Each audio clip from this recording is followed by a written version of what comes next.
സാനിയ മനോമിയിലേക്ക് പോയാൽ, സാനിയ മനോമി, സർവേ നടപടികൾ എങ്ങനെ പുരോഗമിക്കുന്നു?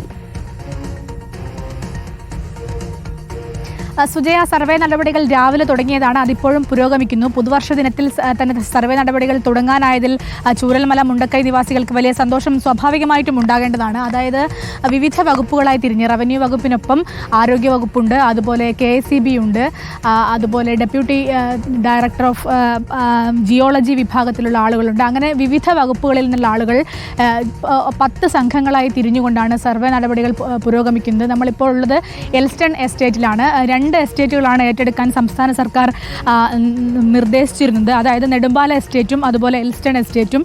രണ്ടുപേരും ഹൈക്കോടതിയെ സമീപിച്ചതോടുകൂടിയാണ് അല്പം താമസമുണ്ടായത്. പിന്നീട് ഹൈക്കോടതിയിൽ നിന്ന് സംസ്ഥാന സർക്കാരിന് അനുകൂലമായ നിലപാട് വന്നതോടുകൂടി പെട്ടെന്ന് തന്നെ പുതുവർഷ ദിനത്തിൽ തന്നെ ഈ ഒരു സർവേ നടപടികൾ തുടങ്ങുകയായിരുന്നു.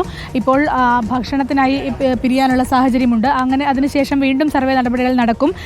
72 ഹെക്ടർ ഭൂമിയാണ് എൽസ്റ്റൺ എസ്റ്റേറ്റിൽ ഏറ്റെടുക്കുക എന്നാണ് മനസ്സിലാക്കുന്നത്. ഇവിടെ വലിയ ടൗൺഷിപ്പ് തന്നെ പണിയാനാണ് ഉദ്ദേശിക്കുന്നത്. അതായത് വീടുകൾ, അതിനൊപ്പം തന്നെയുള്ള ആവശ്യമായ എല്ലാ സൗകര്യങ്ങളും, മറ്റടിസ്ഥാന സൗകര്യങ്ങൾ, റോഡ്, വെള്ളം, സ്കൂളുകൾ, ഇതൊക്കെയും ഇവിടെ ഒരുക്കേണ്ടതുണ്ട്. അതിനുവേണ്ടിയുള്ള സർവേ കൂടിയാണ് വിവിധ വകുപ്പുകളെ ഏകോപിപ്പിച്ചുകൊണ്ട് നടക്കുന്നത് എന്നതാണ് ഏറ്റവും പ്രധാനപ്പെട്ട കാര്യം. എൽസ്റ്റൺ എസ്റ്റേറ്റിലാണ് 72 ഹെക്ടർ ഭൂമിയാണ് ഇവിടെ ഉണ്ടാവുക. അതാണ് ഏറ്റെടുക്കാൻ വേണ്ടിയുള്ള സർവേ നടപടികൾ ഇപ്പോൾ തുടങ്ങുന്നത്.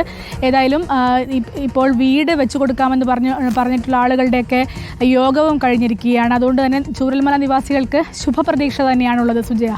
ഓക്കെ, സാനിയ മനോമിയാണ് സർവേയുടെ വിവരങ്ങൾ നൽകിയത്. ഉച്ചഭക്ഷണത്തിന് ശേഷം വീണ്ടും ആ സർവേ അവിടെ തുടങ്ങും. പ്രതീക്ഷയുടെ ഒരു സർവേയാണത്. മറ്റൊരു വാർത്ത.